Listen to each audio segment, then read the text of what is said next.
हफ्ते के पहले दिन भारतीय बाजारों पर दिखा कल जबरदस्त दबाव, लेकिन आज संकेत कुछ अलग ही हैं। जहां दुनिया भर के बाजारों में है स्टेबिलिटी, एफआईज और घरेलू फंड्स की तरफ से नहीं हुई बिकवाली। अब मिड कैप, स्मॉल कैप और सरकारी और प्राइवेट बैंक से कमजोर, लेकिन आईटी है और फार्मा है मजबूत। तो बटे हुए बाजार में क्या हो आपकी रणनीति, इस पर है आज हमारा खास फोकस।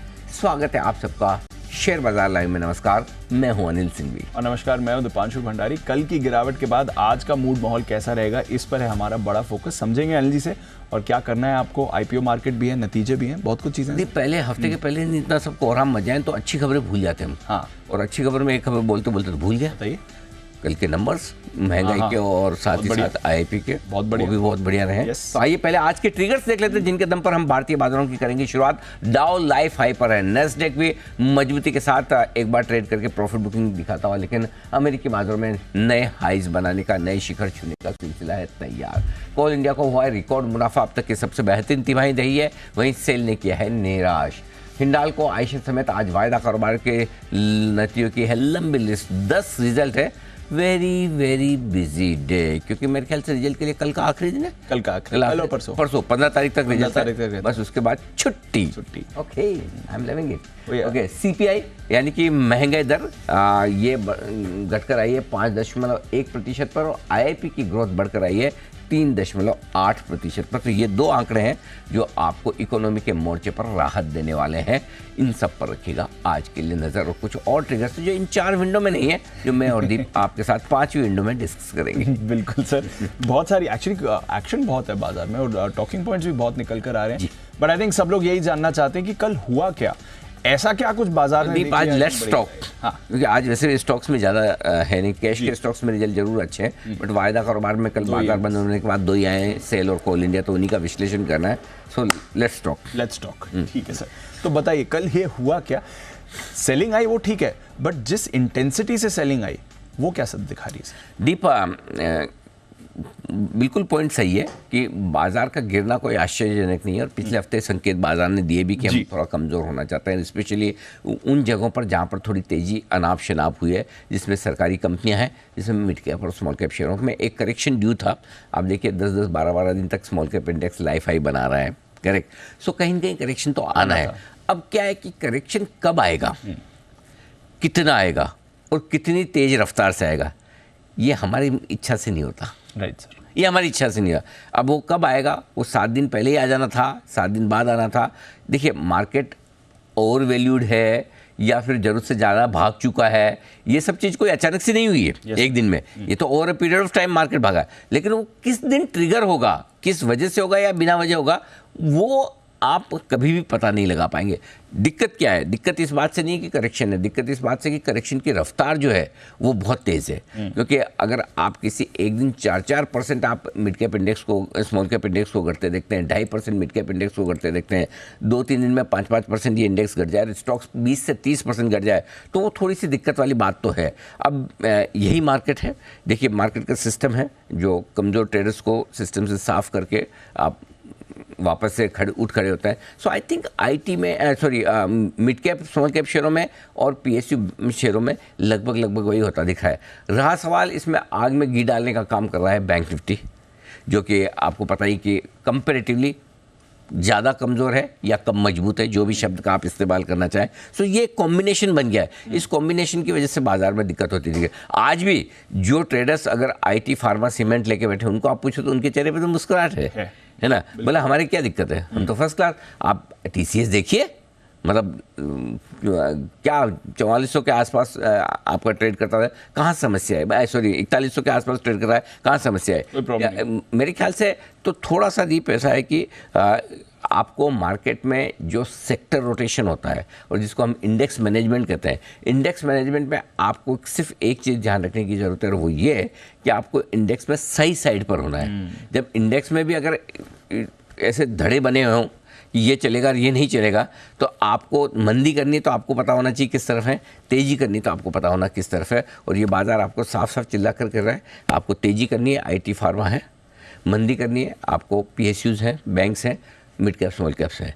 लेकिन एक चीज़ और बताऊं दीप, ये भी लाइफ लॉन्ग चलने वाला नहीं है। अल्टीमेटली ये वापस रिवर्सल होगा ही कि जब आपको आईटी फार्मा एक लेवल पर जाने के बाद प्रॉफिट बुकिंग दिखाएंगे, वहीं वापस से एक लेवल से पीएसयूज आपके लिए फिर से अट्रैक्टिव हो जाएंगे, वापस से आपको mid cap small cap share में एक अच्छा करेक्शन होने के बाद फिर से तेज़ी बनेगी। सो आप इसको लॉन्ग टर्म बुल मार्केट के तौर पे देख रहे हैं तो कहीं कुछ नहीं बदला है, अभी भी इंटैक्ट है। लेकिन शॉर्ट टर्म में बुल मार्केट में इस तरह के शार्प करेक्शन जो आते हैं जिसमें सिस्टम में सफाई होती, वो प्रोसेस चल रही है, खासतौर से सरकारी कंपनियों में, मिड कैप स्मॉल कैप शेयरों में, बैंकिंग शेयरों में। और मुझे तो लगता है पर्सनली, अगर आप मुझे पूछेंगे, मुझे तो लगता है दीप, इन सब में सबसे पहले करेक्शन पूरा कौन करेगा?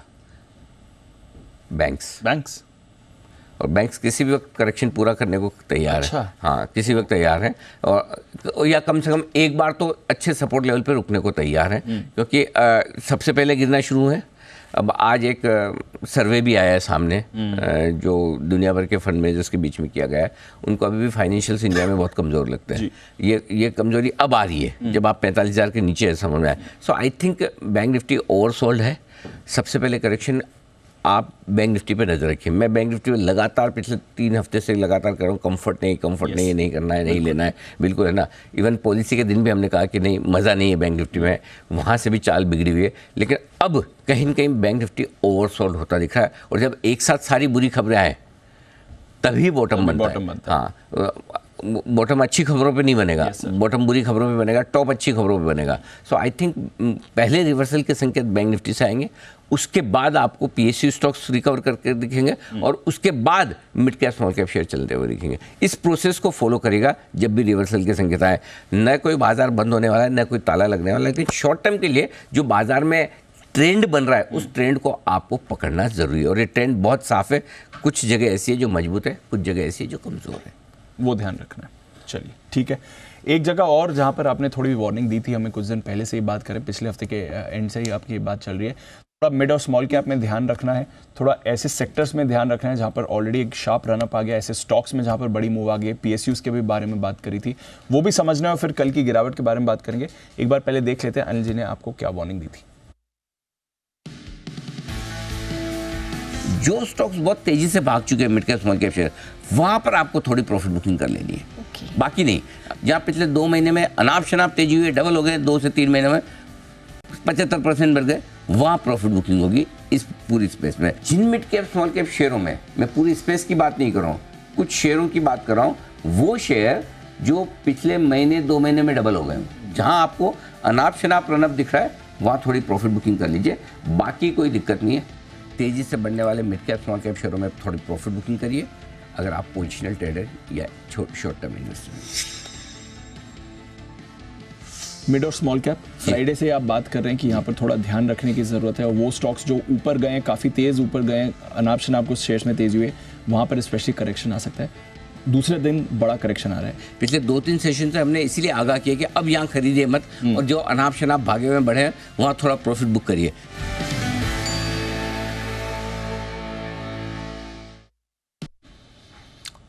तो साइजेबल करेक्शन है अनिल जी, 2 दिन में हमने काफ़ी गिरावट देखी है, और ये पहली बार ऐसा हो रहा है जब आपने मिड और स्मॉल कैप में थोड़ी चेतावनी दिखाई। पिछले मार्च से ये रैली शुरू हुई थी, तो 10-11 महीने बाद पहली बार आपकी तरफ से थोड़ा कंसर्न, कॉशन की बात हुई है, और वही हम देख रहे हैं कि 2 दिन में गिरावट भी हो गई। वैसे दीप, जब तक नहीं था तब तक कैसे कहता, और कई बार लोग बोलते थे, हमेशा बोलते थे कि आगाह करो, तो ऐसा अनाप शनाप हो गया। मैंने कहा, और मैं हमारे इन्वेस्टर्स को यही कहता था, दर्शकों को, कि तेजी होगी तो कहाँ होगी, यही होगी, इसी स्क्रीन पे होगी, 9:15 से 3:30 के बीच में होगी, बाजार बंद तब तो नहीं होगी, और वही हुआ। तो इसलिए इस बार हमने सही समय पे चेताया भी। हाँ, अब ये इतना शार्प करेक्शन आ सकता है कि एक हफ्ते में 20% 25% निकल जाए, ये नहीं पता, क्योंकि ऑनेस्टली जो नहीं पता नहीं पता है। लेकिन हाँ, ये समझ में आ रहा था कि करेक्शन आने वाला है। लेकिन मैं तो इसमें, अब आप बेच पाए, थोड़े हल्के हो पाए, बहुत अच्छी बात है, क्योंकि पिछले 4-5 सेशन से लगातार, पिछले हफ्ते से मैं ये कह रहा हूँ कि अब थोड़े से मिड कैप स्मॉल कैप में और पीएसयूज में थोड़े सावधान हो जाइए। अब यहाँ पे एटलीस्ट खरीदिए मत, और है जहाँ बढ़िया पैसा आ रहा है तो थोड़ा ले लीजिए, ताकि नीचे आपको वापस मौका मिले। अब किया तो ठीक है, नहीं किया तो ऐसा कोई बहुत दुखी हो के, मतलब ऐसा रोना धोने भी नहीं कि, मतलब अभी भी आप देखेंगे तो अगर आपने 6 महीने पहले पीएसयू खरीदे हैं तो अब भी आप अच्छे खासे प्रॉफिट में। तो लॉन्ग टर्म इन्वेस्टर्स के लिए चीज़ें नहीं बदली है, पोजिशनल ट्रेडर्स के लिए शॉर्ट टर्म ट्रेडर्स के लिए चीज़ें बदली है, तो उनके लिए हमने सलाह दे ही दी। मेरा ये मानना है कि अब है ना, होगा क्या, अब आप पैनिक में एकदम लोअर लेवल पे बेच के जाएंगे। अगर जिन लोगों ने ऊपर में नहीं बेचा, अब लगेगा डर, मैं ऑनेस्टली बता रहा हूँ, अब लगेगा डर, और फिर उस डर में है ना लोअर लेवल पे। तो आप पहली चीज़ तो ये डिसाइड करिए कि भाई मैं इन्वेस्टर हूँ या ट्रेडर हूँ। दूसरी चीज़ ये डिसाइड करिए कि अगर मेरा कोई मिड कैप या मेरा कोई PSU स्टॉक मेरे पास पड़ा है, 10% 15% घट जाए तो क्या मैं बहुत भारी नुकसान में चले जाऊँगा? या अगर उसका जवाब ना है कि मैं तो अभी भी मेरे भाव से 50% ऊपर है, 75% ऊपर है, तो फिर टेंशन मत लीजिए, फिर आप 3 महीने के लिए छोड़ दीजिए, दिमाग मत लगाइए। करेक्ट। सो आपको पोजीशनिंग उस हिसाब से करनी है कि आपने क्या भाव में लिया है और आपकी रिस्क लेने की ताकत क्या है, आपका होल्डिंग पीरियड क्या है। अगर इन तीनों के जवाब आपको पॉजिटिव आ रहे हैं तो फिर ठीक है, चलता रहता है, ये तो आएगा सिस्टम। और जिस तरह से घटे एक दिन वो भी दिखेगा आपको, मैं अभी से बोल रहा हूँ, आपको लिख के रख लीजिए दीप, और ये बाइट को आप रिकॉर्ड भी कर लीजिए। वापस से एक दिन मिड कैप स्टॉक ये सारे आपको PSU स्टॉक 10% एकदम से चढ़े हुए दिखेंगे बिना किसी रीजन के। क्यों? क्योंकि करेक्शन खत्म हो गया, लोग हल्के हो गए और ट्रेडर्स नीचे के भाव में बेच के गए, वो भी दिखेगा। लेकिन उससे पहले ये जो यात्रा है, इसमें जो दर्द है, इसमें जो तकलीफ है, वो आपको देखनी पड़ेगी। सो आई थिंक कभी भी घूमेगा, कोई बड़ी बात नहीं। 25-25, 30% के करेक्शन पे बहुत सारे लोग खरीदने को तैयार हैं। कई सारे PSU फंड्स लॉन्च हो रहे हैं, फंड्स की तरफ से फ्लोज आगे पीछे आएंगी। सो ऐसे बहुत इतना मत सोचिए कि भाई बाजार की तेज़ी खत्म हो गई, टॉप बन गया और वापस PSU स्टॉक्स के भाव नहीं आएंगे। अच्छी क्वालिटी के सबके आ जाएंगे। प्रॉब्लम कहाँ है? प्रॉब्लम वहाँ है जहाँ पर नंबर सपोर्ट नहीं कर रहे हैं, वैल्यूएशन बहुत एक्सपेंसिव। फॉर एग्जांपल अगर आपका IOB 6 टाइम्स ट्रेड कर रहा है बुक वैल्यू पे तो समस्या है। फॉर एग्जांपल NHPC ऐसे नतीजे देगा तो समस्या है। फॉर एग्जांपल सेल ऐसे नतीजे देगा तो समस्या है। करेक्ट। तो सब जहाँ पर नंबर अच्छे नहीं है वहाँ समस्या है, जहाँ नंबर्स ठीक है वहाँ समस्या नहीं है, वहाँ समस्या। कल हम ये बात भी कर रहे थे Exactly. दोपहर में नंबर जैसे फॉर एग्जांपल डिफेंस है, डिफेंस में कोई रिजल्ट में थोड़ी खराबी है, कोई भेल वेल टाइप के स्टॉक से तो रिजल्ट में जहाँ खराबी नहीं है वो वापस उछल जाएंगे, वक्त आने पर वापस से चल जाएंगे। जहाँ रिजल्ट्स कमजोर है, अब आपको इस रिकवरी में जब वापस PSU स्टॉक चलेंगे तो एक ही चीज़ पे फोकस करना है कि जिसके रिजल्ट अच्छा है वही लेना, बाकी नहीं लेना। Got it. बस सिंपल, जिसके रिजल्ट अच्छा है वही लेना। बात करो। अब समझो आपका PSU बैंक्स भी खरीदने का मन हो तो मैं खरीदूंगा क्या? मैं SBI, BOB और कैनरा बैंक के बाहर नहीं जाऊंगा, है ना? ऐसा आप एक अपना वो मानस बना लीजिए और उस हिसाब से करिए। बाकी कोई दिक्कत वाली बात नहीं, पार्ट ऑफ लाइफ है, चलता रहता है, आता रहता है। ठीक है सर, चलिए बढ़िया है। बट जो हमारे बाजार में थोड़ा करेक्शन है, बाकी ग्लोबल मार्केट्स में इसका असर नहीं आ रहा है। यार मतलब बहुत ही बढ़िया है। मतलब अमेरिकी बाजार तो कमाल ही है। लाइफ हाई पे लाइफ हाई लगातार बना रहे हैं, बिना किसी खबरों के बना रहे हैं। बहुत अच्छी बात है। और एक इंटरेस्टिंग चीज़ बताऊँ दीप, जहाँ हमारे पिछले 3-4 दिनों में लहूलुहान पड़े हुए हैं हमारे सारे mid cap small cap share. America का रसेल 2000 जो स्मॉल कैप इंडेक्स वहाँ का है, जहाँ पर उसमें 2000 शेयर हैं उस इंडेक्स में, वो पिछले 3 दिनों में 5% भागा है। सो ब्रॉडर मार्केट में अमेरिका में भरपूर तेजी बनती दिख रही है। अमेरिका घटने से इनकार कर रहा है। ठीक है, कल थोड़ा ऊपरी लेवल से प्रॉफिट बुकिंग आई तो वही वाली बात है ना, वो भी तो यार रोज के रोज हाई बना रहे हैं, कभी तो रुकेंगे ना। फिर भी कहाँ क्या घट रहे हैं। तो अमेरिका अब तक ठीक है, कोई चिंता की बात नहीं, लेकिन हमारे बाजारों को हमें अपने हिसाब से देखना है। एक और ट्रिगर आज के लिए इंपॉर्टेंट है, वो है इकोनॉमिक आंकड़ों का। Yes sir. कल देर शाम दीप 2 नंबर्स आए बिल्कुल इंडस्ट्रियल प्रोडक्शन के, जो 2.4% से बढ़कर 3.8% IIP ग्रोथ आई है दिसंबर महीने की। नंबर्स ठीक है, कोई दिक्कत वाली बात नहीं। लेकिन जो इम्पोर्टेंट नंबर है आपको ध्यान में रखना है, वो महंगाई का आंकड़ा। जनवरी महीने की महंगाई आई है 5.1%, जो कि हमें उम्मीद थी, एग्जैक्टली उम्मीद के मुताबिक आई। लेकिन इंपॉर्टेंट ये नहीं, इंपॉर्टेंट दूसरा नंबर है जो मैं बताता हूँ, जो लोग नहीं पढ़ते हैं। कोर इन्फ्लेशन, कोर महंगाई दर 3.9% से घटकर 3.6% है, 30 बेसिस पॉइंट घटी है। और ये आंकड़ा RBI गवर्नर साहब को कंफर्ट देने वाला है। गवर्नर साहब इस आंकड़े से, कोर महंगाई दर अगर घटकर आ रही है तो गवर्नर साहब इसको देखकर खुश होंगे। गवर्नर साहब इसके दम पर 2 चीज़ें कर सकते हैं जी।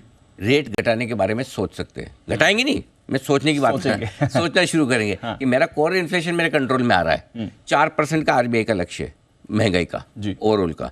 अगर कोर इन्फ्लेशन आपका 3.6% पे धीरे धीरे नीचे आने के संकेत दे रहा है, तो आप ये उम्मीद करेंगे कि कभी तो ये 5.1% की महंगाई दर मेरी 4% के नज़दीक आएगी और तब मैं रेट घटाऊंगा। पहली चीज़।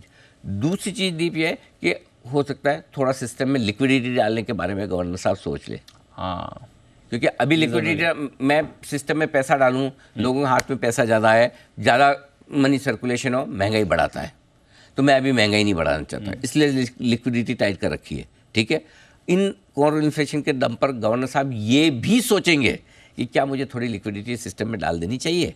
तो ये दो चीज़ों पे करेंगे, नहीं करेंगे, कब करेंगे नहीं पता, लेकिन सोचना शुरू करेंगे ये 100% पता है। अच्छा, हाँ, क्योंकि अब उनके पास ये कंफर्ट है, मेरा कोर इन्फ्लेशन 3.5% के आसपास आ रहा है, तो मैं लिक्विडिटी बढ़ाने के बारे में सोच सकता हूँ और उसके थोड़े समय बाद जरूरत पड़ने पर मैं ब्याज दरें घटाने के बारे में सोच सकता हूँ। ये और अमेरिका के पहले भी सोच सकता हूँ। ये गवर्नर साहब को कंफर्ट जरूर देगा, तो ये नंबर्स की इंपॉर्टेंस उस लिहाज से। चलिए, नंबर्स की इंपॉर्टेंस अच्छी है, मैक्रो अच्छे हैं, बाकी संकेत अच्छे हैं, थोड़ा मार्केट में करेक्शन बना हुआ है, उसकी बात करेंगे। बताएं सर, फिर आज का सेटअप कुछ खास चीज़? आज का सेटअप बहुत इंटरेस्टिंग है जी। पहले तो ग्लोबल संकेत मिले जुले हैं, थोड़े पॉजिटिव साइड पे मैंने रखे, खराब नहीं है जी, ठीक है। मेरे लिए तो अच्छे ही हैं, लेकिन आजकल अच्छे बोलने में डर ज़्यादा लगता है, खराब बोलने में ज़्यादा ईजी लगता है। अब कल के सेशन में एक बहुत इंटरेस्टिंग चीज़ जो हमें यही डिस्कस करनी है वो एफआईज और घरेलू फंड्स की खरीदारी के आंकड़े। आज की स्ट्रेटेजी पे पहले आ जाए। एफआईज और घरेलू फंड्स, कल एफआईज ने खरीदी है 125 करोड़ की खरीदारी कैश में की है, लेकिन 1600 करोड़ के स्टॉक फ्यूचर्स खरीदे हैं। तो नेट स्टॉक्स में एफआईज की 1700 करोड़ की खरीदारी है। आंकड़े अच्छे, खराब नहीं है कल। अब आइए 1700 करोड़ के कैश मार्केट में लोकल फंड ने भी खरीदे। Exactly. कहाँ है किसने? मंदी? ये बताओ। ये बेचा, हाँ, who done it? Who's done it? Who's done it? क्या तो ये बेचा है तीसरी महाशक्ति ने। सारों ने जोर लगा के सबने तीसरी महाशक्ति, देखो तीसरी महाशक्ति में दम तो है, दम तो है, और दम खरीदने में तो बेचने में भी है। तो कल पीएसयूज में जो बिकवाली हुई, कुछ एचएनआई इन्वेस्टर्स, कुछ बड़े ट्रेडर्स और बाकी बचे हुए छोटे मोटे ट्रेडर्स की तरफ से। सो मतलब, या फिर ये भी हो सकता है दीप कि जो खरीद रहे हैं एफआईज और लोकल फंड वो फार्मा आईटी खरीद रहे हैं, सीमेंट खरीद रहे हैं, हो सकता है। जो बिक रहा है वो ये बिक रहा है, और खरीदने का आंकड़ा वहाँ पर ज़्यादा है। सो नेट नेट एफआईज और लोकल फंड्स की बिकवाली नहीं है, ये बड़ा कंफर्ट है कल के सेशन में। और परसों भी मैं आपने देखा होगा कि एफआईज ने बिकवाली से हाथ रोका है, एफआईज नीचे के लेवल पर बेच नहीं रहे। तो ये तो प्रॉब्लम जो है वो ट्रेडर्स की है, फंड्स की नहीं है। ये एक बहुत बढ़िया संकेत है। तीसरा बढ़िया संकेत आज के लिए क्या है? महंगाई और आईआईपी के आंकड़े बेहद मजबूत है। अब संकेत सारे अच्छे हैं, लोकल ठीक, फ्लो ठीक, न्यूज़ फ्लो ठीक, तो फिर खराब क्या? सेंटीमेंट। ये जो इतनी मार पड़ी, जोर जोर से थप्पड़े मारी है, मतलब ये चपत नहीं बोल, थप्पड़ बोल रहे लात घुसे 4% स्मॉल कैप घटना। तो संकेत अच्छे होने के बावजूद सेंटीमेंट खराब है, कमजोर है। क्यों है खराब? क्योंकि ज़्यादातर लोगों के पास वो है जो घट रहा है। हाँ, सब सरकारी कंपनियां लेके बैठे हैं, इसलिए घट रहा है, राइट। इसलिए, और जो घट रहा है तो सेंटीमेंट का। और यही वजह कि ट्रेडर्स ने बिकवाली का दबाव बनाया। कल के सेशन में जो बिकवाली हुई है उसमें ट्रेडर्स का योगदान ज़्यादा है। अब मैं आपको जो स्ट्रेटेजी दे रहा हूँ वो बहुत काम की। इस बाजार को दो भागों में देखिए जी। एक तरफ पीएसयूज है, मिड कैप है, स्मॉल कैप है और बैंक्स है, ठीक है। ये चार चीज़ें गिन लीजिए, PSU, mid cap, small cap, banks, ठीक है। ये कमज़ोर हैं थोड़े से। जब तक इनमें कोई रिकवरी के संकेत बैंक से शुरू होकर बाकी में ना फैले, तब तक आप यहाँ पर थोड़ी कमजोरी का ट्रेंड रखिए और इसमें मुनाफा वसूली करते रहिए। जहाँ भी मौका मिले थोड़ा ऊपर आए, जब भी आए ये थोड़ी प्रॉफिट बुकिंग कर सकते हैं, क्योंकि गाँव गहरा है, भरने में टाइम लगेगा। ये कमज़ोर है, इनमें प्रॉफिट बुकिंग करनी है, पहली चीज़ PSU, mid cap, small cap, bank में। अब आइए दूसरी तरफ है बाकी सेक्टर जो बाजार को सपोर्ट करने को तैयार बैठे हैं, जिसमें कल आईटी फार्मा है, हो सकता है आज एफएमसीजी आ जाए, किसी दिन सीमेंट आ जाए, किसी दिन मेटल आ जाए, घूमता रहेगा। किसी दिन रिलायंस के मैं सपोर्ट करूंगा, है ना। लेकिन ये तैयार हैं बाजार को सपोर्ट देने के लिए, और ऐसे में आपकी स्ट्रेटेजी क्लियर होनी चाहिए। लोअर लेवल पे निफ्टी खरीदेंगे आप, सपोर्ट रेंज के आसपास आएगा निफ्टी खरीदेंगे, हायर लेवल पे रुकावट के आसपास आएगा बैंक निफ्टी बेचेंगे। अच्छा, क्लियर है। हायर लेवल पे। अब इसमें सिर्फ एक ही चेंज है जो बैंक निफ्टी की स्ट्रेटेजी में मैं आज आपको बताऊंगा, कि जहां पर आज मेरे बोलने पे एक ट्रेड जरूर लीजिएगा स्टॉप लॉस के साथ, वो मैं बताऊंगा, और वो काउंटर ट्रेड होगा। अच्छा, इतनी कमजोर बैंक निफ्टी में एक लॉन्ग ट्रेड आज बनेगा, और अगर वो मौका मिले तो जरूर करना। अब आइए आज लॉन्ग ट्रेड बनेगा। लॉन्ग ट्रेड बनेगा, क्यों बनेगा और कैसे बनेगा बताऊंगा। ग्लोबल पॉजिटिव है आज संकेत, एफआईज के संकेत भी न्यूट्रल से एक्चुअली पॉजिटिव है, देने में मुझे शर्म आ रही थी इसलिए न्यूट्रल लिखा। डीआईएस के संकेत पॉजिटिव है, एफएनओ के संकेत पॉजिटिव है, सेंटीमेंट नेगेटिव है, ट्रेंड पॉजिटिव आपके लिए अभी भी है। ये आज के संकेत। ओके, बड़े लेवल्स आज के कौन से निकल कर आ रहे हैं? बैंक्स, निफ्टी, और रेंज भी क्या बड़ी रहेगी या छोटी रहेगी आज? 21,500, 21,575 पहला सपोर्ट जोन है, आसानी से नहीं टूटना चाहिए। अगर इसके नीचे गए तो 21,350, 21,450 स्ट्रॉन्ग खरीदारी का जोन निकल कर आता है हायर साइड पर। 21,675, 21,775 पहली रुकावट की जगह, इसको पार करना होगा मुश्किल, गलती से कर लिया वैसे मुश्किल है। 800, 850 सप्लाई जोन है, फर्स्ट क्लास परफेक्ट, जहाँ पर आपकी जितनी मर्जी आए प्रॉफिट बुकिंग करिए। बैंक निफ्टी एकमात्र सपोर्ट जोन जिस पर मेरी नज़र है, एक कल का लो है दीप 44,633 जो कल हमने लो बनाया, लेकिन वो खास सपोर्ट नहीं है। जो मेरे लिए इंपॉर्टेंट सपोर्ट है वही आपके सामने 44,425, 44,525 इस रेंज में स्ट्रॉन्ग सपोर्ट है, और इस रेंज में एक चांस आप खरीदारी का ले सकते हैं, लेना चाहिए। 44,150 अगर टूटा 44,400 तो अगला इंपॉर्टेंट सपोर्ट लेवल वहाँ पर निकल कर आता है। ये ध्यान में रखिए। ऊपर कितना जा सकते हैं? 45,050, 45,200 रिकवरी में एक बार आपको वहाँ तक जाने की संभावना बनती है। 45,500, 45,700 परफेक्ट सप्लाई जोन है, और वहाँ पर आपकी जितनी मर्जी आए उतना बेचिए, लॉन्ग पोजीशन से एग्जिट भी कर लीजिए अगर आता है तो। काफ़ी दूर है आई नो, बट अगर रोज बैंक निफ्टी 600-800 ऊपर नीचे होगा तो लेवल तो ऐसे ही आएंगे। मेरे हाथ में थोड़ी, मैं घर से थोड़ी निकालता हूँ तो वैसा है। ये है आपके लिए। ठीक है, चलिए बड़े लेवल्स आ गए। एफआईएस की लॉन्ग लगातार दूसरे दिन अनचेंज्ड है, पुट कॉल रेशियो काफ़ी कम हो गया है, विक्स कल 4% ऊपर। हाँ, बस सबसे पहले जो आपने put call ratio, bank Nifty का पुट कॉल रेशियो है 0.58, और ये है ओवरसोल्ड। और निचले स्तर से शॉर्ट कवरिंग पक्का आएगी। आज मंगल है, कल वीकली एक्सपायरी। अगर आज वीकली एक्सपायरी होती तो आज ही मजा आ जाता, लेकिन आज वीकली एक्सपायरी इसलिए बहुत स्ट्रांगली कर, but in any case lower level पे एक चीज़ क्लियर है, आज आपको बैंक निफ्टी बेचना नहीं है, लोअर लेवल पे नहीं बेचना। ठीक है, लॉन्ग पोजीशन किसी को स्टॉप लॉस के तौर पर ट्रिगर करनी, वो एक अलग बात हो सकती है, लॉन्ग बेचना नहीं। ठीक है। स्टॉप लॉसेस 21,550, कल का लो 21,575, उससे थोड़ा सा नीचे 21,550 या 21,500 जो आपको ठीक लगे वो आप लगा लीजिए, वो आपके लिए स्टॉप लॉस होगा। ठीक है, और 45,400 ये आपके लिए बैंक निफ्टी पर इंट्राडे और क्लोजिंग बेसिस पे स्टॉप लॉस ये आपको बनेगा। ठीक है, नई पोजीशंस आपके लिए जो बनती हुई दिखेगी दीप, नहीं शॉर्ट पोजीशन का भी तो बताना है। हाँ, शॉर्ट 21,850 शॉर्ट पोजीशन पे मेरा स्टॉप लॉस है, इंट्राडे और क्लोजिंग बेसिस पे, जिसको छोटा रखना है अपनी मर्जी से, अपने हिसाब से लगा ले जहाँ आपने शॉर्ट किया हो, क्योंकि ये दूर है 250 पॉइंट, तो आपको बड़ा दूर नजर आएगा, आप जहाँ करना चाहें कर ले। 45,050 इंट्राडे का लेवल है शॉर्ट पोजीशन के लिहाज से, क्लोजिंग यहाँ पे बहुत दूर आता है, 900 पॉइंट दूर है, 45,750, ढंग का कोई स्टॉप लॉस है नहीं, तो शॉर्ट अगर आप हैं तो आपकी जो मर्जी हो वो स्टॉप लॉस लगा लीजिए। ठीक है, गॉट इट। चलिए अब नई पोजीशंस पर आते हैं। खरीदे निफ्टी 21,450, 21,550 की रेंज में आपको खरीदना चाहिए निफ्टी। 21,350 का स्टॉप लॉस होगा। टारगेट जो बनेंगे दीप 21,615, 665 दो छोटे टारगेट हैं, 700, 725 दो मीडियम टारगेट है, 775 से 800 तक के बड़े टारगेट हैं, जिसके लिए करनी है खरीदारी। बेचना चाहते हैं 21,700 से 21,800 की रेंज में जरूर बेचें, छोटा स्टॉप लॉस 21,850 पर लगा लें। टारगेट जो बनेंगे दीप 21,650, 625 दो छोटे टारगेट है, 575, 550 दो मीडियम टारगेट है, 500 और 450 तक के फाइनल टारगेट के लिए बिकवाली भी कर सकते हैं। तो दोनों तरफ के ट्रेड लीजिए, ऊपर की रेंज में आए तो डरिएगा मत, बेचेगा जरूर, नीचे की रेंज में आए निफ्टी तो डरिएगा मत, लीजिएगा जरूर। दोनों में ट्रेड लेना आपको, डरना नहीं। ठीक है सर, ठीक है। बैंक निफ्टी एक तो तरीका है 44,425, मेरा आज का फेवरेट ट्रेड अगर सब में कोई एक है तो ये वाला है 44,425, हाई रिस्क हाई रिटर्न वाला एक फेवरेट ट्रेड बनेगा। 44,425, 525 की रेंज में खरीदारी करनी है। 350 या 300 थोड़ा सा आप देख के उस समय स्टॉप लॉस लगा ली, कभी कभी क्या एकदम झटके में जाता है तो टच एंड गो ना हो जाए स्टॉप लॉस, बट 350 के आसपास आप समझ के स्टॉप लॉस लगा लीजिए। टारगेट जो बनेगा दीप 44,625, 850, 44,900, 45,000, ये तो छोटे मोटे टारगेट हैं जिनके लिए आपको करनी है खरीदारी। यहाँ तक के बहुत है, ऊपर के दो उड़ा दीजिए, 45,000 तक के भी बहुत है, क्योंकि आप नीचे में खरीद रहे हैं। 45,000 तक के टारगेट, तो ये एक चांस जरूर ले सकते हैं अगर आज बैंक निफ्टी एक बार नीचे आता था। अगर नहीं आया और बहुत एग्रेसिव ट्रेडर आप हैं, बैंक निफ्टी खरीदना ही चाहते हैं, तो फिर 44,400 के स्टॉप लॉस के साथ आप खरीद लीजिए। नीचे में जो सपोर्ट जोन के तौर पर है वहाँ पर इसको स्टॉप लॉस मान के खरीदिए। समझिए कल के लो के आसपास आ गया, 44,633 का लो था, उसके आसपास कहीं मिल गया, 44,500 के आसपास मिल गया, तो वहाँ से एंट्री मार लीजिए एक बार, और स्टॉप लॉस 44,400 का रख लीजिए। टारगेट जो बनेंगे 45,000, 45,200 दो छोटे टारगेट हैं, 45,425, 45,500 दो मीडियम टारगेट है, 45,625, 700 तक के बड़े टारगेट के लिए करनी है खरीदारी। लेकिन अगर जिसको वाकई में खतरे कोई खिलाड़ी है, जिसको रिस्क लेने का शौक है और भाई मैं तो चांस लूँगा, होगा तो होगा, ठीक है, एक आध स्टॉप लॉस ट्रिगर हो जाएगा, तो उनके लिए 44,425, 500 के आसपास बैंक निफ्टी एक बढ़िया रिस्क रिवॉर्ड रेशियो फेवरेबल देता है। क्योंकि पुट कॉल रेशियो आपका ओवरसोल्ड है।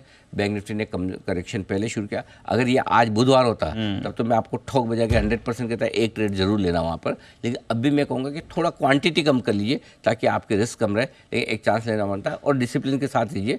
जो भी स्टॉप लॉस आपको ठीक लगे, 44,350 रखना तो वो, ये जो भी ठीक लगे एक लगा लीजिए।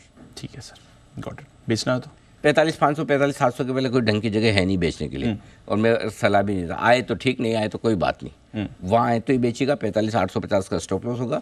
टारगेट 45,375 और 45,202 छोटे target, 45,025, 44,902 medium target, 44,650, 44,550 final target. ठीक है सर, गॉट इट। चलिए, ये सारे लेवल, सारे targets Nifty bank Nifty. Aggressive traders के लिए भी मौका है यहाँ पर। बैन लिस्ट और बढ़ गई है। आज 13 स्टॉक्स है बैन में। कल फ्रेश एंट्री हुई है बंधन बैंक और एबी फैशन। एग्जिट हुआ है यूपीएल, और पहले के जो स्टॉक्स थे वो तो सारे बने हुए हैं। तो आज 13 स्टॉक्स रहेंगे बैन में, बंधन और एबी फैशन। रिकॉर्ड 14 का बनाया ना आशीष, कितने 15 का है। 15 स्टॉक का 3 साल का है सर। 3 साल का 15 का सुना है। थोड़ा कोशिश करो आप और निकालने की। निकालने की गुस्सा नहीं है, रिकॉर्ड तो तब बनेगा। 13 हो चुके हैं, 13 हो चुके हैं, 3 और ढूंढने हैं। ठीक है, आइए। अच्छा सर, स्टॉक्स की बात करनी है आपसे, रिजल्ट रिव्यू भी लेना है और स्टॉक ऑफ द डे भी लेना है, बट उससे पहले एक और स्टॉक है जिस पर आपसे करनी है चर्चा, और वो है सबसे ज़्यादा चर्चा में जो स्टॉक है पेटीएम। कल आरबीआई गवर्नर साहब की तरफ से भी कुछ कमेंट्स आए हैं इसको लेकर। आज मक्वेरी की भी एक रिपोर्ट आई। एक बार पहले आरबीआई साहब के गवर्नर साहब के कमेंट सुन लेते हैं, फिर आपसे एक बार चर्चा करेंगे पेटीएम पर। हम जो डिसीजन लेते हैं रिजर्व बैंक में बहुत सोच समझ कर लेते हैं। महीनों भर, 1 साल 2 साल एंगेज करते रहते हैं। कोई भी एंटिटी हो, वो बैंक हो, पेमेंट बैंक हो, एनबीएफसी हो, कोऑपरेटिव बैंक हो, किसी के खिलाफ अगर हम एक्शन लेते हैं, मैं पेटीएम के बारे में नहीं कह रहा हूँ, मैं जनरली कह रहा हूँ, महीनों उनके साथ इंटरेक्ट करते हैं, सालों इंटरेक्ट करते हैं, कभी कभी 2-3 साल भी इंटरेक्शन चलता रहता है। जब एक्शन नहीं देखते हैं, कोई एक्शन, इफेक्टिव एक्शन हमको दिखाई नहीं देता है, तब हम एक्शन लेते हैं। ये मैंने पहले भी हमने क्लैरिफाई किया हुआ है। तो इसीलिए बहुत सोच समझकर हमने फैसला लिया है, और अनाउंस करने के मतलब 10-15 रोज के बीच में कोई रिव्यू, वो जो आपने कहा वो रिव्यू की कोई यहाँ पे आई थिंक वो जो वर्ड है रिव्यू अप्रोप्रिएट नहीं होगा। सर, काफ़ी सिवियर कमेंट्स आए गवर्नर साहब की तरफ से। हम इसकी समीक्षा नहीं करने वाले हैं, जो हमने फैसला ले लिया फैसला ले लिया। एक FAQ आपके लिए आ जाएगा, बट फैसले पे वापस नहीं जा रहे हैं गवर्नर साहब, और मतलब क्लियर है एकदम। उनके शब्द बहुत ही मतलब 2-3 चीज़ें गवर्नर साहब ने जो जवाब दिया उसमें बहुत इंपॉर्टेंट है। पहला, वो बोल रहे कि हमने बहुत सोच समझ कर फैसला लिया, और ये फैसला एक दिन में नहीं हुआ। कई लंबे समय तक इसको कई बार महीनों तक देखते हैं, सालों तक देखते हैं, और ये इंतज़ार करते हैं कि जिसको कुछ कहा गया है वो उसमें सुधार करने की कोशिश करें। और नहीं होता है तब जाकर हम एक्शन लेते हैं, और एक्शन लेने के 10-15 दिन बाद रिव्यू करने का तो कोई सवाल ही नहीं उठता। सो एक चीज़ बहुत क्लियर है दीप की, जिस तरह का स्ट्रॉन्ग एक्शन आरबीआई ने लिया है, और जिस तरह से कल गवर्नर साहब ने बहुत साफ साफ कहा है, मेरा अगर कल मेरे पास पेटीएम का शेयर हो तो मैं गवर्नर साहब के बोलने के बाद मैं तो रख ही ना पाऊँ। वैसा हाल है कि कैसे रखूँ, मतलब अगर इस तरह के स्ट्रॉन्ग वर्ड्स हैं रेगुलेटर की तरफ से, क्योंकि इसमें कहीं गुंजाइश नहीं है। दूसरी बात, कल आप देखिए आज फिर से एक रिपोर्ट आई है मक्वारी की तरफ से। अब तक का लोएस्ट टारगेट है 275 रुपये का पेटीएम पर, 650 से घटाकर। सो आई थिंक अब ब्रोकरेजेस को समझ में आ रहा है कि रेगुलेटर का क्या इरादा है और किस तरफ की बात कर रहा है। और इसीलिए हमने जिस समय ये संकट आया, कई लोग ये बोल भी रहते हैं कि अरे आपने तो इतना स्ट्रांगली शॉर्ट सेल कॉल दे दिया, बेच कर दिया। मेरा पॉइंट सिंपल है, मुझे कोई पेटीएम से दिक्कत थोड़ी, मैं खुद यूज़ करता हूँ, अभी भी कर रहा हूँ जी, मैं भी कर रहा हूँ। मेरे पास वही है, मेरे को भी सोचना दूसरा कौन से शुरू करना है बाद में। लेकिन पॉइंट ये है कि पेटीएम 550 रुपये में सबसे पहले रिकमेंड हमने किया था नीचे के लेवल तक, तब से 1000 भी हुआ। लेकिन जब चीज़ें बदलती है तो आपको बदलते हुए माहौल में वो एक डिसीजन लेना पड़ता है। एग्जैक्टली। आप कहीं और कमाएंगे ना भाई, अल्टीमेटली जहाँ दिक्कतें दिख रही है, तो मेरा ये समझना है कि ठीक है कहीं बेहतर स्टॉक में स्विच कर लें, ज़्यादा बढ़िया, जहाँ पर आपको कम से कम कैपिटल प्रोटेक्शन है। क्योंकि अब पेटीएम का भविष्य क्या है मुझे नहीं पता। कंपनी धीमे धीमे मुश्किल में आएगी, उभर जाएगी, हो सकता है उभर भी जाए, बहुत स्ट्रॉन्ग ब्रांड है। अगर जो आरबीआई चाहता है वैसा पेटीएम का मैनेजमेंट पूरी तरह से कर ले तो क्यों नहीं, कंपनी वापस खड़ी होकर दौड़ भी सकती है। करेक्ट। या फिर कहीं किसी और के साथ इसको मर्ज कर दिया जाए, ताकि आज देश में डिजिटल इंफ्रास्ट्रक्चर तो बनाया ही है पेटीएम ने, इसमें कोई हमको आते तो लगाई है, वो कंट्रीब्यूशन तो पेटीएम का है, वो आप इनकार नहीं कर सकते। तो ऐसी कंपनी को आरबीआई हो सकता है कि चाहे कि ना जिंदा रहे, लेकिन ये प्रमोटर के साथ नहीं, किसी और प्रमोटर के साथ, तो वो भी हो सकता है। सो कुछ न कुछ तो होगा ही, अब क्या होगा वो मुझे नहीं पता। सो आई थिंक, लेकिन as a Paytm share holder आपके लिए रिस्क रहती है। सो आप बेहतर स्टॉक में स्विच कर ले, ज़्यादा बढ़िया है। क्यों, या फिर अगर इसको रिवाइव करने के लिए आज से कुछ और बड़े ऐसे एक्शन हो जाए जिससे पेटीएम के शेयर होल्डर्स का भला हो जाए, तो वो फ्यूचर बताएगा। लेकिन आप एक चीज़ समझिए, हाई रिस्क हाई रिटर्न वाले स्टॉक में बैठे हैं, राइट सर, जिसमें हाई रिटर्न की संभावना कम है, हाई रिस्क की संभावना ज़्यादा है ना, बस यही है As of now तो हाँ, वैसे। तो थोड़ा सा अलर्ट रहिए। एक चीज़ जरूर कहूँगा, फ्रेश खरीदारी के एडवेंचर्स मत करिए। सबसे बड़ी चीज़ क्या होता है, लोगों को लगता है अरे यार ठीक है ना, 1000 वाला 2000 वाला 400 हो गया, अब तो ले लेते हैं। तो ले लेते हैं। ये अब जो पड़ा है उसको संभाल लो, वही मेहरबानी है। नया कूद कूद के मत लीजिए, एवरेज करना या ये इस भाव में लेना, वो मत करिए। बॉटम फिशिंग मत। थोड़ा हाँ इंतजार कीजिए कि पेटीएम का फ्यूचर क्या होता है, बस। ठीक है, चलिए, तो यह है आपके लिए पेटीएम पर ध्यान रखने की जरूरत है। कल गवर्नर साहब के भी काफी सख्त कमेंट्स आए थे इस पर। आइए रिजल्ट रिव्यू लेते हैं एलजी के एनालिसिस कल के नतीजों पर।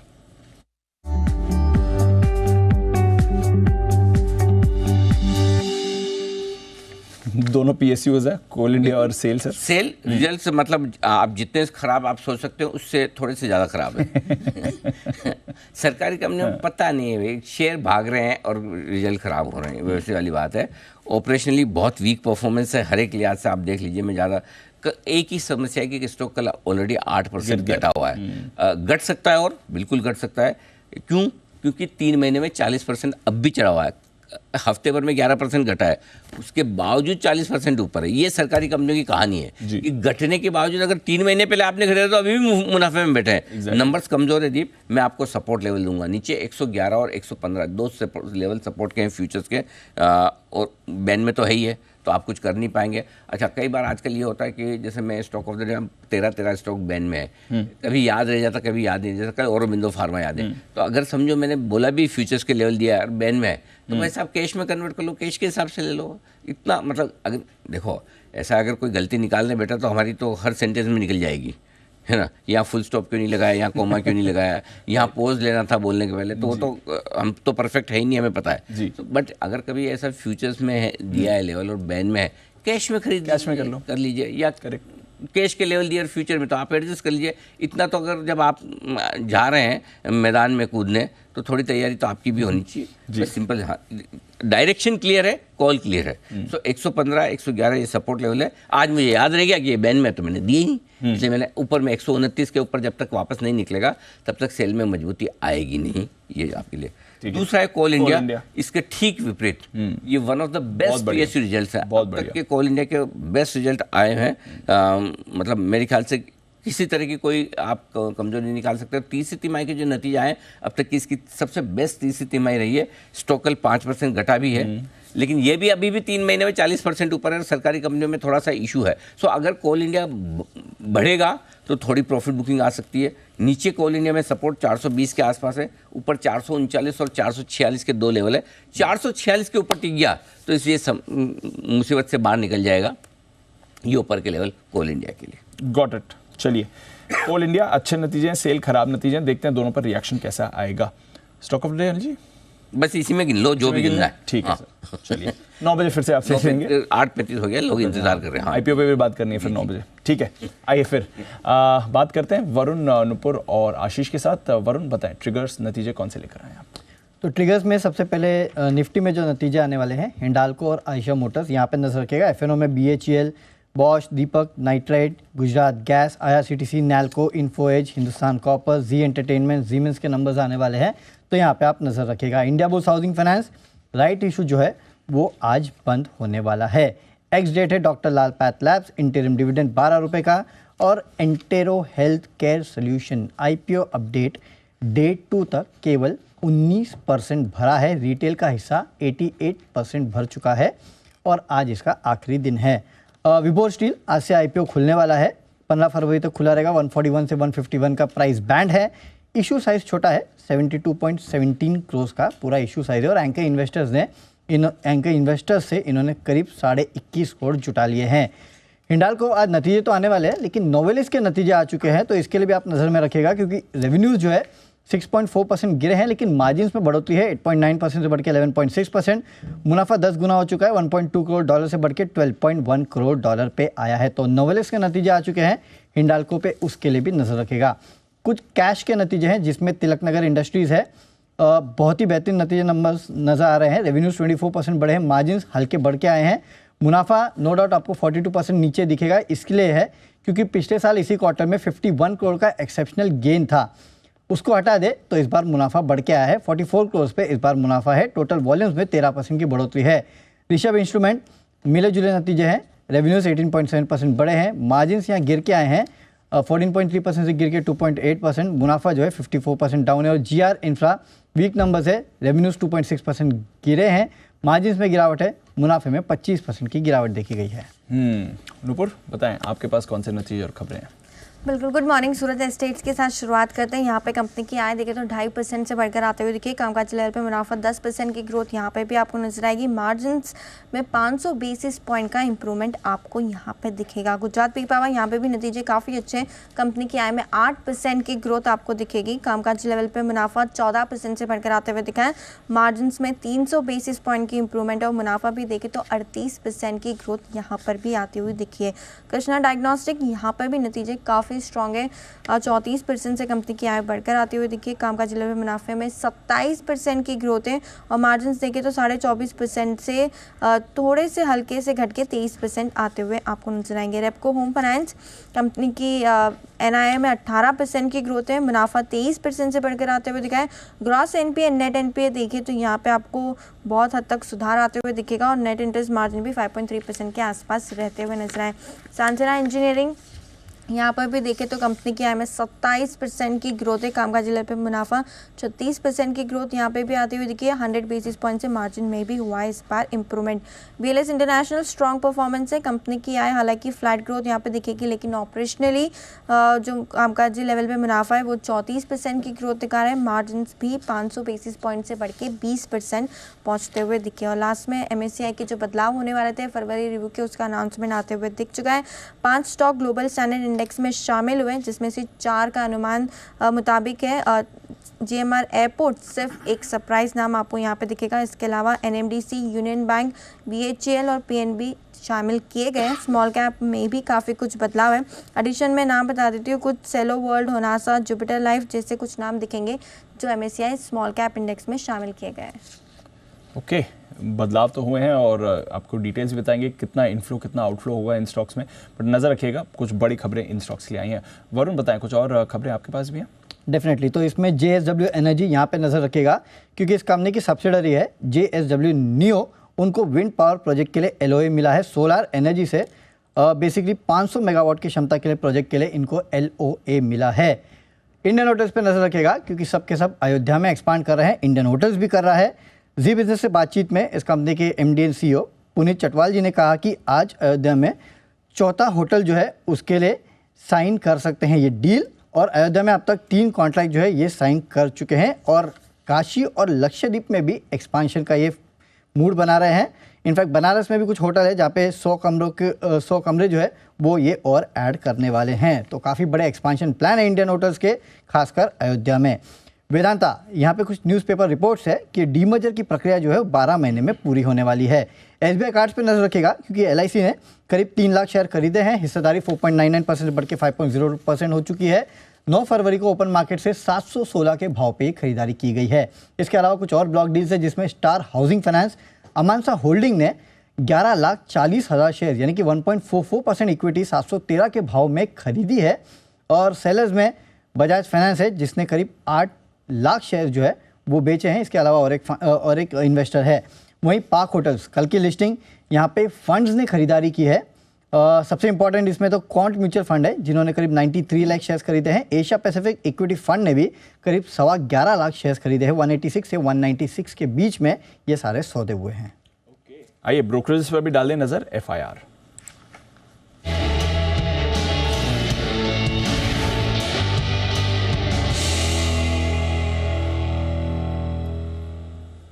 मॉर्निंग आशीष, पहले टॉप रिपोर्ट्स बताइए।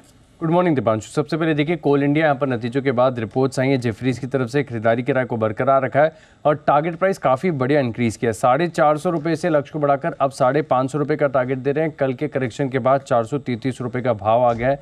ये मान रहे कि नतीजे काफ़ी बढ़िया हैं। वॉल्यूम ग्रोथ ट्रांजेक्टरी बहुत इंप्रूवमेंट यहाँ पर देखने को मिली है और ईपीएस के अनुमान में देखिए बढ़िया 4 से लेकर 9% की बढ़ोतरी की और मान रहे कि इतनी बड़ी अपसाइड के बाद भी वैल्यूएशन का कंफर्ट है, क्योंकि FY25 फॉरवर्ड पी के हिसाब से अगर आप देखें तो केवल 8.3 टाइम्स पर मिल रहा है। ये स्टॉक सस्ता है। सेल यहाँ पर मॉर्गन स्टैनली नतीजों के बाद इक्वल वेट की रेटिंग को बरकरार रखे 123 का भाव, 85 रुपये का टारगेट।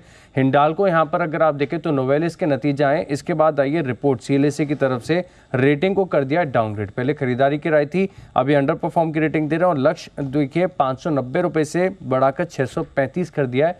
582 रुपये का भाव चल रहा है।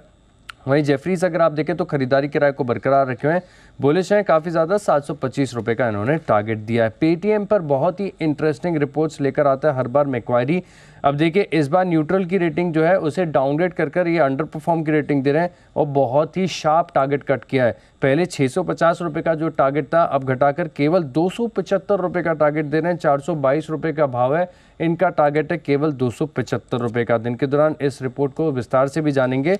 संवर्धन मदरसन इंटरनेशनल यहाँ पर देखिए रिपोर्ट आई है CLSA की तरफ से, जहां पर रेटिंग को कर दिया डाउनग्रेड और लक्ष्य जो है 124 रुपये से बढ़ाकर 126 कर दिया। 114 रुपये का भाव चल रहा है और ये मान रही कि एक्विजिशन से ग्रोथ यहां पर देखने को मिल सकती है। JP मॉर्गन भी ओवरवेट की रेटिंग को बरकरार रखे हुए हैं और टारगेट 115 रुपये से बढ़ाकर 130 कर दिया है। भारत फोर्ज में कल बड़ा रिएक्शन देखने को मिला था। CLSA बिकवाली के राय को बरकरार रखे हुए हैं। लक्ष्य 987 रुपये से घटाकर 977 कर दिया है। 1131 रुपये का भाव चल रहा है। माने नतीजे तो अच्छे हैं, लेकिन मैनेजमेंट जो बोल रहा है कि आगे ग्रोथ में मॉडरेशन देखने को मिल रहा है, इसी के चलते टारगेट कट किए हैं। जेफरीज ने भी टारगेट घटाया, 1030 रुपये से घटाकर 950 का टारगेट दिया है। इसके अलावा अगर आप देखें तो HAL ये भी स्टॉक है जो फोकस में रह सकता है। CLSA आउट परफॉर्म की रेटिंग को बरकरार रखे हुए 3225 के टारगेट के लिए। और भारत फोर्ज पर तो कल हमने बड़ा इम्पैक्ट भी देख लिया था।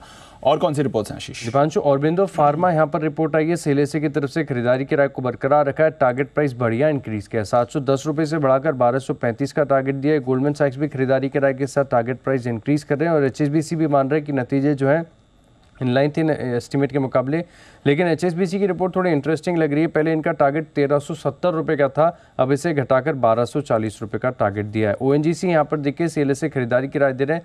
लक्ष्य 255 रुपये से बढ़ाकर 300 का टारगेट दिया है और मैनेजमेंट के कॉल के बाद मॉर्गन स्टैनली ने भी रिपोर्ट निकाली है, ओवरवेट की रेटिंग के साथ 254 रुपये का टारगेट दिया है। अंबर एंटरप्राइजेस CLSA की तरफ से आ गया है डाउनग्रेड, जहाँ पर ये मान रहे कि जो नए इनिशिएटिव्स और एक्विजिशन है इन्हें क्लोजली वॉच करेंगे, लेकिन नतीजे क्योंकि अनुमान से कमज़ोर आए हैं, इसके चलते रेटिंग को कर रहे हैं डाउनग्रेड और टारगेट प्राइस 3650 रुपये से अब बढ़ाकर 4130 रुपये का टारगेट दिया है। वहीं गोल्डमैन सैक्स भी खरीदारी किराए को बरकरार रखे और टारगेट प्राइस में थोड़ी बहुत बढ़ोतरी की है। PI इंडस्ट्रीज, ब्रोकरेज और जेफरीज का मानना है कि फार्मा सेगमेंट आगे ग्रोथ के लिए अच्छा कंट्रीब्यूट करेगा, खरीदारी किराए दे रहे हैं।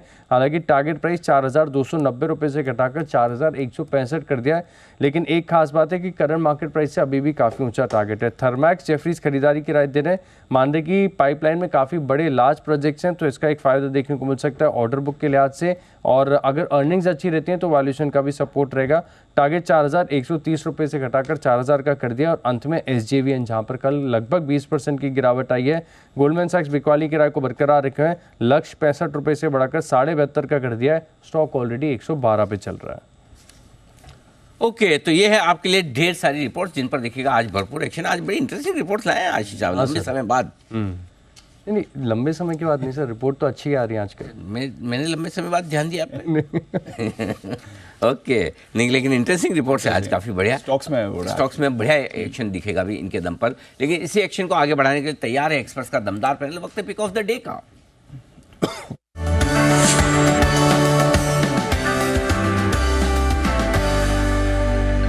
बंसल जी, सुप्रभात करें शुरुआत। लंबे समय के बाद आज फिर से आप है प्रथम स्थान पर। बधाइयां बधाइयां बधाइयां, बताएं सर।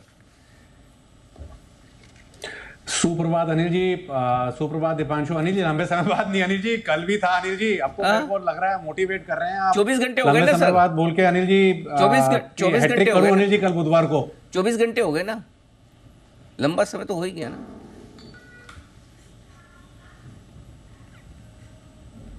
नहीं अनिल जी, लंबा समय नहीं हुआ अनिल जी, और सुबह मैं आपका ये पेटीएम का भी सुन रहा था, पेपर में भी पढ़ रहा था जी। और अनिल जी, आपके नियर एंड डियर वंस वालों में से अनिल जी सबसे ज्यादा लूजर जो होंगे ना पेटीएम वॉलेट के, मतलब कि नुकसान जिनको होगा वो कुणाल जी को होगा, क्योंकि जितने लोग मुझे मिलते हैं कुणाल जी तक भेंट पहुंचानी होती है, मुझे दे जाते हैं अनिल जी। वो जो बाइक पे घूमते हैं ना, बॉन्जो डॉन्जो क्या है अनिल जी, वो मैं करता हूँ पेमेंट पेटीएम के थ्रू करता हूँ। हाँ। तो मेरे पास तो अनिल जी और कोई वॉलेट है नहीं है, तो कुणाल जी के गिफ्ट, मतलब कि एक बार पेटीएम वॉलेट अगर बंद हो गया तो मेरे तक ही रह जाएंगे अनिल जी, कोई सॉल्यूशन बताइए।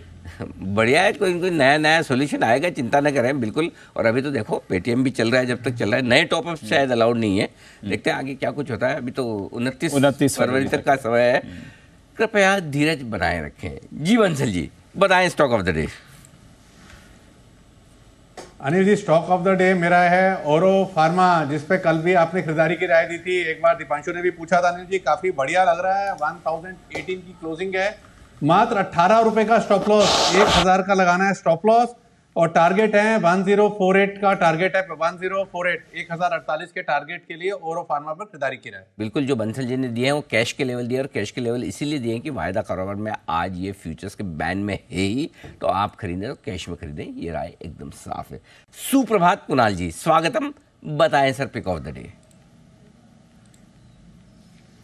सुप्रभात अनिल जी, सुप्रभात दीपांशु। अनिल जी देखिए, बड़ों के दिखाए हुए रास्ते पर आगे चलना चाहिए। Yes. तो बंसल जी ने अनिल जी आज फार्मा कंपनी का जिक्र किया, तो अनिल जी मैं भी फार्मा कंपनी लेकर के आया हूँ। तो बंसल जी आपसे तो बड़े खरीदारी कराए है, ये कब हुआ? इप्का लैब्स एक पर।